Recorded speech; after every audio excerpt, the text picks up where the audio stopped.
Hello everyone, welcome to UGC Net with Preet. This side Preeti और paper 1 and paper 2 commerce faculty. आज की इस video में हम इम्पोर्टेंट टॉपिक्स पर बात करेंगे। कौन से? पेपर 1 के, जो जनरल पेपर होता है, हमारा कॉमन पेपर होता है, उसके इम्पोर्टेंट टॉपिक्स पर बात करेंगे। ये इम्पोर्टेंट टॉपिक्स क्यों कहा गया है? जो टॉपिक्स मतलब बार बार रिपीट हो रहे हैं हमारे एग्जाम में, उस टॉपिक्स पर हम बात करेंगे। देखते हैं, पहला हमारा है यूनिट नंबर फर्स्ट। कौन सी है? Teaching aptitude. टीचिंग एप्टीट्यूड क्या है? हमारी इजी और स्कोरिंग यूनिट हो सकती है अगर हम अच्छे से करेंगे तो। इसमें से ऑनलाइन टीचिंग मेथड्स जो है हमारे, उनमें से क्वेश्चन पुटअप होता ही होता है। और दूसरा हमारा जो चैनल्स हैं हमारे, उसमें से। और तीसरा हमारा जो मेमोरी है, मतलब हमारी सिमेंटिक मेमोरी है, एपिसोडिक मेमोरी है, उनमें से क्वेश्चन आता ही आता है। आईसीटी टूल्स जो यूज होते हैं, जैसे एलएमएस है, कोई सॉफ्टवेयर है, उनमें से भी क्वेश्चन आता है। मतलब ये चार जो टॉपिक्स हैं वो इम्पोर्टेंट है और बार बार रिपीट होते हैं। सेकंड यूनिट है हमारी, नहीं, और इसके बाद क्या है, लर्निंग सेंटर्ड और जो टीचर सेंटर्ड मेथड होते हैं हमारे, उनमें से भी कुछ ना कुछ क्वेश्चन आते रहते हैं। ये मतलब अगर इनका बेसिक अगर कवर कर लेते हैं तो ये इसमें हमारा इनफ होगा और हम इजीली हमारा क्वेश्चन सोल्व कर सकते हैं। सेकंड यूनिट है हमारी रिसर्च एप्टीट्यूड्स। ये बड़ी यूनिट है और कॉमर्स वालों के लिए क्या फायदा है कि ये रिसर्च का जो पोर्शन है वो हमारा पेपर 2 में भी आता है, तो हमने अच्छे से पढ़ा हुआ होता है ये। इसमें क्या है, स्टेटिस्टिक्स में से क्वेश्चन पुटअप होता ही है। इसमें से क्या जरूरी हमारे पास लिए, स्टैंडर्ड डेविएशन और वेरिएंस, ये मोस्ट इम्पोर्टेंट है। इनमें से हमारा एक प्रैक्टिकल क्वेश्चन आता ही आता है, हर बार रिपीट होता है। प्लेगरिज्म के लेवल्स और उनके लिए मतलब क्या क्या हमारी जो पुनिशमेंट्स दी जाती है वो देखना हमारे लिए जरूरी है। कितने लेवल के प्लेगरिज्म होते हैं, मतलब कितनी सिमिलरिटी के लिए क्या क्या एक्शन लिए जाते हैं, वो सब चीजें। स्केल ऑफ मेजरमेंट, मतलब नॉमिनल है, ऑर्डिनल है, ये स्केल ऑफ मेजरमेंट, इनमें से हमारा क्वेश्चन पुटअप होता है। मतलब कि नॉमिनल किसके लिए यूज किया जाता है, जैसे उसमें ओनली नाम से रिलेट किया जाता है नॉमिनल को। ऑर्डिनल में क्या आता है, जैसे ऑर्डर में लगाया जाता है। इस तरह के क्वेश्चन इसमें से हर बार पुटअप होते हैं। नेक्स्ट आता है हमारा हाइपोथेसिस टेस्टिंग। हाइपोथेसिस टेस्टिंग हमारा पेपर 1 में भी और पेपर 2 में भी, पेपर 2 कॉमर्स दोनों में इंपॉर्टेंट है। Parametric test, non parametric test होता है, एरर्स होते हैं हमारे, टाइप 1 एरर, टाइप 2 एरर, ये मोस्ट इंपॉर्टेंट है। और दोनों पेपर 1 और पेपर 2 कॉमर्स दोनों में ये रिपीट होते हैं बार बार। नेक्स्ट आता है हमारा क्वांटिटेटिव और क्वालिटेटिव रिसर्च कौन कौन सी होती है, सैम्पलिंग के हमारे टाइप्स क्या है, ये सब चीजें हमारे लिए इम्पोर्टेंट है, मोस्ट इम्पोर्टेंट है और बार बार रिपीट होने वाली चीजें हैं। न्यूमेरिकल में वही हमारा एसडी और वेरिएंस जो है ये ज्यादा पूछे जाते हैं पेपर 1 में। थर्ड यूनिट हमारी क्या है, कम्युनिकेशन, सबसे छोटी यूनिट है हमारी और इजी भी है, स्कोरिंग भी है। इसमें से अगर हम मास मीडिया पढ़ते हैं, इफेक्टिव कम्युनिकेशन क्या होता है, उसके कैरेक्टरिस्टिक्स क्या है, उसके लिए क्या क्या चीजें लागू होती है, या फिर कम्युनिकेशन के बैरियर्स क्या है, उसके मॉडल्स क्या क्या है, जैसे बर्लो का एसएमसीआर मॉडल्स हैं, इस तरह के ये मॉडल इंपॉर्टेंट है। और हमारा कम्युनिकेशन का type, verbal and non verbal, इनमें से हमारे क्वेश्चन रिपीटेड देखने को मिलते हैं। नेक्स्ट यूनिट है हमारी मैथमेटिकल रीजनिंग। इम्पोर्टेंट और बड़ी यूनिट है, स्कोरिंग यूनिट है अगर हम अच्छे से करते हैं। इनमें क्या क्या पूछा जाता है, boat and stream, ratio and proportion, time speed distance, इसमें से ट्रेन वाले क्वेश्चन,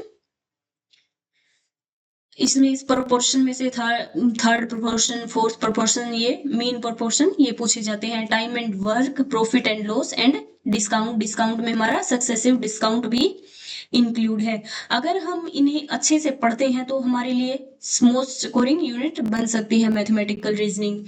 फिफ्थ यूनिट है हमारी लॉजिकल रीजनिंग की, जो हमारे लॉजिक से भी आराम से हम इसे सॉल्व कर सकते हैं, इजी है, लेकिन कुछ पार्ट क्या है उस पर ध्यान देना जरूरी है। नंबर सीरीज हमारा इजी है, लेटर सीरीज हमारा इजी है, डायरेक्शन इजी है। कोडिंग डिकोडिंग भी इजी है। लेकिन आगे जो आता है मूड एंड फिगर, थोड़ा ध्यान देना जरूरी है इस पर, और इससे क्वेश्चन बार बार रिपीट होते हैं। स्क्वायर ऑफ ओपोजिशन है, बार बार रिपीटेड टॉपिक है। हेतुआभास जो है हमारा, इसमें से ये थोड़ा डिफिकल्ट पार्ट है हमारे एलआर का। लेकिन हमारे एग्जाम में क्या क्या क्या आता है, इसके एग्जाम्पल जो है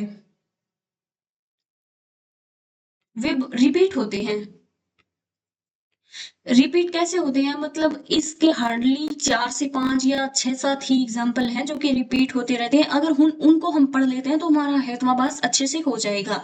इंडक्टिव डिडक्टिव रीजनिंग कौन सी है और फैलेसी क्या है, ये हमारा इसमें पूछा जाता है। फैलेसी भी रिपीट होती रहती है, और बाकी पोर्शन जो है ये रिपीटेड टॉपिक ही लिए गए हैं। एक मतलब हमारे 83 सब्जेक्ट्स हैं, 83 84, उनमें से पेपर 1 देखो आप, हर पेपर 2 तो अलग अलग होता है सबके लिए, लेकिन पेपर 1 हमारा सेम होता है। तो 83 सब्जेक्ट्स में अगर इतने पेपर बनते हैं तो इन सारे टॉपिक्स का रिपीट होना बनता ही बनता है। नेक्स्ट यूनिट है हमारी डीआई। डीआई में खासकर क्या पूछा जाता है, टेबल डीआई। वैसे तो बाहर ग्राफ वाली डीआईज भी है, पाई चार्ट वाली डीआईज भी है, लेकिन हमारा मोस्टली रिपीट कौन सा होता है, टेबल डीआई। उसमें मिसिंग डीआई भी हो सकता है, मतलब हमें टेबल दी गई होगी, उनमें से कुछ ना कुछ हमारा डेटा मिसिंग होगा, वो निकालना होगा। ये सबसे मोस्ट स्कोरिंग यूनिट है। अगर हम डीआई में हमारी पकड़ अच्छे से बना लेते हैं तो हम 5 के 5 क्वेश्चन करेक्ट कर सकते हैं, मतलब हमारा 10 मार्क्स। नेक्स्ट यूनिट है हमारी आरसी, रीडिंग कॉम्प्रीहेंशन। इसको हम क्या बोल सकते हैं, फ्री मार्क्स। मतलब हमें जो पैराग्राफ दिया होता है हमें अच्छे से पढ़ना है और उनके क्वेश्चंस के आंसर देने हैं। नेक्स्ट यूनिट है हमारी आईसीटी। आईसीटी में क्या है, नंबर सिस्टम, मेमोरी पर प्राइमरी और सेकेंडरी मेमोरी जो होती है, जैसे कि रैम, रोम, कैश, रजिस्टर्स, ये। Next cyber security. Cyber security में जो वायरस है, हैकर्स हैं, जो ये इंपॉर्टेंट है और मोस्ट रिपीटेड है। इंटरनेट एंड सॉफ्टवेयर, ये 4 अगर हम टॉपिक्स अच्छे से करते हैं तो मतलब मोस्टली हमारा सिलेबस कवर हो जाता है एग्जाम। लेकिन हमें क्या करना है, इन टॉपिक्स पर ज्यादा से ज्यादा ध्यान देना है। जो टॉपिक हमने यहाँ डिस्कस किए हैं हमारी आज की वीडियो में, इन पे ज्यादा से ज्यादा ध्यान देना है, डीपली पढ़ना है। और बाकी जो टॉपिक्स हमारे रह जाते हैं उनकी अगर हम कंसेप्चुअल क्लैरिटी ले लेते हैं तो हमारे लिए मोर देन इनफ रहेगा। नेक्स्ट आती है हमारी unit 9, people development and environment. ये हम बचपन से पढ़ते आते हैं तो इनमें पकड़ होना हमारी आम बात है। अगर फिर भी हम भूल जाते हैं तो हम इनमें से क्या है, प्रोटोकॉल्स पढ़ लेते हैं। टाइप ऑफ पोल्यूशन रिपीटेड है हमारा, एमडीजी, एसडीजी है हमारे जो सस्टेनेबल डेवलपमेंट गोल है, मिलेनियम डेवलपमेंट गोल है हमारे, ये मोस्ट रिपीटेड है, बार बार रिपीट होते हैं। एनर्जी से क्वेश्चन बार बार रिपीट होते हैं हमारे। और जो करंट अफेयर्स हैं वो ज्यादातर रिपीट तो नहीं होती लेकिन इंपॉर्टेंट है। आज के ट्रेंड के हिसाब से अगर हम करंट अफेयर्स पढ़ते हैं तो हमारे लिए अच्छा है। यूनिट 10 है हमारी हायर एजुकेशन। हायर एजुकेशन में हमारे लिए क्या जरूरी है, जो यूनिवर्सिटीज है हमारी, प्री इंडिपेंडेंस या पोस्ट इंडिपेंडेंस की जो भी यूनिवर्सिटीज है, उनका क्रोनोलॉजिकल ऑर्डर में क्वेश्चन आता ही आता है, मतलब कौन सी यूनिवर्सिटी कब आई। पॉलिसीज है हमारी, वो आती ही आती हैं। आईसीटी इन हायर एजुकेशन में से भी क्वेश्चन हमारे रिपीट होते हैं। और NEP 2020 is the most important topic और मोस्ट रिपीटेड भी है। तो ये है हमारी आज के टॉपिक्स। अब हम बात करते हैं कि हम अपने पेपर 1 में अच्छा स्कोर, मतलब 80+ स्कोर कैसे ले सकते हैं। हमारा 100 मार्क्स का एग्जाम होता है, अगर हम 80+ स्कोर करना चाहते हैं तो हमें क्या स्ट्रेटजी अपनानी होगी। तो देखिए, इनमें से कुछ यूनिट्स ऐसी है जैसे मैथमेटिकल रीजनिंग है, हमारी लॉजिकल रीजनिंग है, डीआई है, आईसीटी है, और आरसी तो हमारा मतलब फ्री के मार्क्स है ही है। अगर हम मैथमेटिकल रीजनिंग अच्छे से करते हैं तो हमारे 5 क्वेश्चन आते हैं तो हम अच्छे से अटेम्प्ट कर सकते हैं हमारे 5 क्वेश्चन। सेकंड है हमारा एलआर, इजी भी है और मतलब कॉन्सेप्चुअल भी है, और हम अगर अच्छे से हमारी तैयारी करते हैं, हमारी पकड़ अच्छी बना लेते हैं इसमें, तो हम इसमें भी 5 के 5 क्वेश्चन अच्छे से अटेम्प्ट कर सकते हैं। डीआई में भी अगर हम डीआई पर भी ध्यान देते हैं तो ये हमारा ये यूनिट्स हमारी स्कोरिंग है। इनमें जो मतलब हमारे मेथड्स लगते हैं उन्हीं के बेस पर ये क्वेश्चंस आते हैं, तो हम इसमें से भी कंप्लीट मार्क्स हम ले सकते हैं।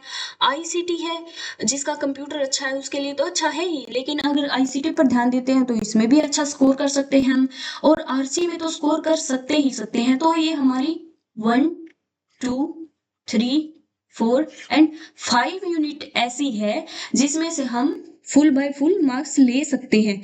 लेकिन हमारी जो अदर यूनिट्स है, जैसे टीचिंग एप्टीट्यूड है, रिसर्च एप्टीट्यूड है, कम्युनिकेशन है,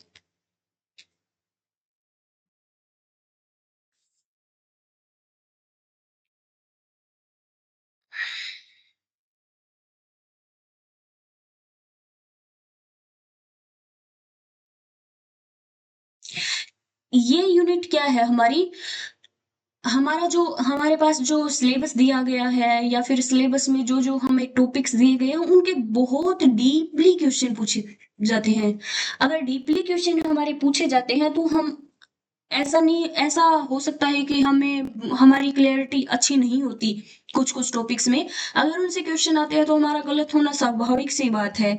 लेकिन ये यूनिट्स जो हैं इनमें हमारा ऐसा कोई चांस नहीं होता है कि हम अगर अच्छे से करते हैं तो हम स्कोर ना कर पाए। दूसरी क्या आती है हमारी टीचिंग एप्टीट्यूड। टीचिंग एप्टीट्यूड में हमारा क्या होता है कि जो हमसे क्वेश्चंस पूछे जाते हैं, जैसे कि हमारा क्या होता है असर्शन एंड रीजन पर बेस्ड क्वेश्चन होते हैं। तो उसमें क्या होता है कि हम असर्शन रीजन को वैसे जस्टिफाई देख तो लेते हैं हमारा कौन सा सही है कौन सा गलत है, लेकिन जो जस्टिफाई करने वाला पार्ट होता है वो हमारे लिए मुश्किल हो जाता है। उसमें गलती होना हमारा थोड़ा सा गलती होने के चांसेस बढ़ जाते हैं। वैसे ही हमारा रिसर्च एप्टीट्यूड है। रिसर्च एप्टीट्यूड में अगर हमसे डीपली क्वेश्चन पूछे जाते हैं तो हमारा थोड़ा स्कोर कम होने के चांसेस हो जाते हैं। वैसे ये 2 यूनिट इजी तो हैं, लेकिन कुछ पार्ट्स को हम डीपली नहीं कर सकते। तो इन ये यूनिट्स अगर हम अच्छे से करते हैं तो हम 80 प्लस मार्क्स इजीली हासिल कर सकते हैं, जो कि हमारे जेआरएफ के सपने के लिए बहुत जरूरी है। आज के वीडियो में इतना ही, मिलते हैं नेक्स्ट वीडियो में। अगर आपको कोई डाउट है, कोई क्यूरी है तो आप कमेंट बॉक्स में पूछ सकते हैं।